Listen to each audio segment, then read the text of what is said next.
Hello friends, welcome back to my channel my baby care और मैं हूं आपके साथ अर्चना। फ्रेंड्स, आपने कई बार सुना होगा कि बच्चों को अचानक से झटके आने लगते हैं, दौरे पड़ने लगते हैं। आखिर ऐसा क्यों होता है?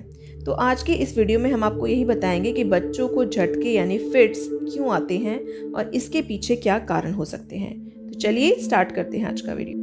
झटके आना या दौरे पड़ना कम उम्र के बच्चों में ज़्यादा देखने को मिलता है। इसके बहुत कारण हो सकते हैं। तो देखिए, सबसे पहली चीज़, बच्चों में झटके आने का सबसे मेन रीज़न होता है तेज़ बुखार आना, यानी कि फीवर ज़्यादा हो जाना। जब बच्चे को वायरल या बैक्टीरियल इन्फेक्शन या किसी और रीज़न की वजह से बुखार आ जाता है और अगर ये फीवर बहुत तेज़ होता है तो इस कंडीशन में बच्चे को झटके यानी फिट्स आ सकते हैं और इन्हें हम फेब्राइल कन्वर्जन्स कहते हैं। ये बच्चों में बहुत ही कॉमन है।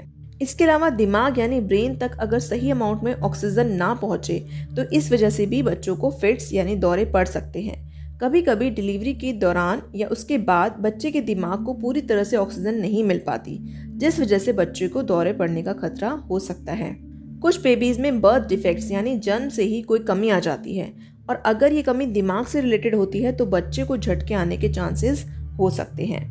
नेक्स्ट कि अगर बेबी के दिमाग में कोई चोट लगी है, यानी कि ब्रेन इंजरी हो गई है या फिर पहले उसकी कोई ब्रेन सर्जरी हुई है, तो इस वजह से भी बच्चे को झटके यानी दौरे आ सकते हैं।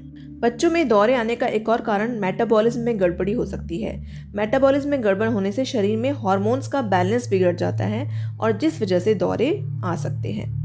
कभी कभी किसी मेडिसिन यानी दवाई का रिएक्शन भी बच्चों में झटके या दौरे का कारण बन जाता है। अगर बच्चे पर किसी दवाई का साइड इफेक्ट बहुत ज़्यादा हो जाता है तो इस वजह से भी बच्चों में दौरे का खतरा बढ़ जाता है। फ्रेंड्स, ज़्यादातर केसेस में झटके आने का कारण जो है दिमाग से जुड़ा हुआ होता है, जैसे दिमाग में किसी तरह का इन्फेक्शन होना या किसी वजह से जो है दिमाग के नर्व्स को कोई नुकसान पहुंच जाए या फिर ब्रेन में इंटरनल ब्लीडिंग हो जाए। तो ये सब रीजंस की वजह से जो है दौरे पड़ने का कारण हो सकती है, यानी दौरे इन सब चीज़ों से हो सकते हैं। फ्रेंड्स, अगर आपने झटके आना या दौरे पड़ने वाली चीज़ें नहीं देखी हैं तो आप पहचान नहीं सकते कि बेबी को दौरे आ रहे हैं। तो इस बात का पता लगाना थोड़ा मुश्किल हो जाता है।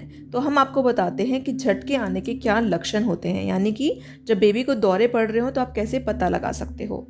पहली चीज़ कि अगर आपका बेबी किसी एक चीज़ को बहुत देर से घूर रहा है या फिर एक ही जगह बहुत देर तक बिना पलके झपकाए देख रहा है तो इसका मतलब बेबी को दौरे पड़ रहे हैं या झटके आ रहे हैं। नेक्स्ट, अगर बेबी अचानक से चलता हुआ या बैठे हुए अनकॉन्शियस हो जाता है या फिर बेहोश हो जाता है तो ये भी दौरे पड़ने का ही एक संकेत हो सकता है। अगर आपका बेबी अचानक से कांपने लगे, उसका शरीर पूरी तरह से हिलने लगे तो ये भी दौरे पड़ना ही होता है। बेबी के अगर हाथों पैरों की या फिर जो बॉडी है उसके दूसरे पार्ट्स की जो मसल्स हैं वो एकदम से जकड़ जाती हैं, बहुत टाइट हो जाती हैं, तो ये भी झटके या दौरे पड़ने का ही साइन है। अगर बच्चा बहुत ही अजीब तरीके से बिहेव कर रहा है या फिर मुंह बना रहा है, अपने होठों पर बार बार जीभ फिरा रहा है, चिल्ला रहा है, डर रहा है या फिर से बहुत ज़्यादा पसीना आ रहा है, तो ये लक्षण भी दौरे पड़ने के हो सकते हैं। अगर बेबी को बुखार के साथ साथ सांस लेने में परेशानी हो रही है या फिर उसकी मसल्स एकदम से टाइट हो जाती हैं और बेबी अपनी आंखों की जो पुतली होती है यानी आईबॉल्स को ऊपर कर रहा है तो ये उसके झटके आने के लक्षण हो सकते हैं। तो फ्रेंड्स, कई बार एक दिन में बच्चों को कुछ सेकंड्स के लिए झटके आ सकते हैं। तो झटके आने पर क्या आपको करना चाहिए, इसके बारे में बात करते हैं। पहली चीज़ कि बच्चे को जब झटके आ रहे हों तो उसे नीचे लेटा दें। कोशिश करें कि करवट देकर लिटाएं और ध्यान रखें कि बच्चा अच्छे से सांस ले पाए। नेक्स्ट, बच्चे को जब झटके या दौरे पड़ रहे हो तो उसके मुंह में कोई खाने की चीज़ मत डालिए, इससे वो चीज़ उसके गले में अटक सकती है या उसके दांतों, जीभ या जबड़े को नुकसान पहुंचा सकती है। बच्चे को लेटाते समय उसके सर को थोड़ा ऊंचा रखें, चाहे तो तकिया या फिर कोई कपड़ा उसके सर के नीचे लगा दीजिए। अगर बच्चे ने थोड़े टाइट कपड़े पहने हैं तो उन्हें थोड़ा लूज कर दीजिए, ढीला कर दीजिए। स्पेशली गले के पास के जो भी कपड़े हैं उनको आप आराम से उन्हें खुला कर दें ताकि बच्चे को सांस लेने में कोई परेशानी ना हो, आराम से बेबी सांस ले पाए। दौरे पड़ने पर बच्चे के आसपास से जो नुकसान पहुंचाने वाली चीज़ें हैं वो हटा दीजिए। अगर बच्चा चश्मा लगाता है तो उसका चश्मा भी आप तुरंत हटा दीजिए।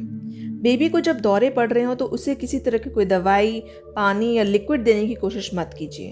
फ्रेंड्स, बच्चे को जब भी झटके आएँ तो झटके आने का टाइम, वो क्या क्या चीज़ें करता है, क्या क्या लक्षण होते हैं उसके उस टाइम पे और झटके कितनी देर के लिए आए हैं, ये सारी बातें आप अपने डॉक्टर को ज़रूर बताइए।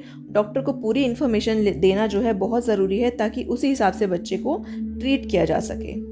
तो फ्रेंड्स, आई होप आपको काफ़ी इन्फॉर्मेशन मिल गई होगी कि बच्चे को दौरे पड़ने पर आपको क्या क्या चीज़ें करनी चाहिए, दौरे क्यों पड़ते हैं और उनके क्या क्या लक्षण होते हैं। तो आई होप आपके लिए वीडियो हेल्पफुल रही होगी। हम आगे भी ऐसे ही वीडियोस आपके लिए लाते रहेंगे। Thank you.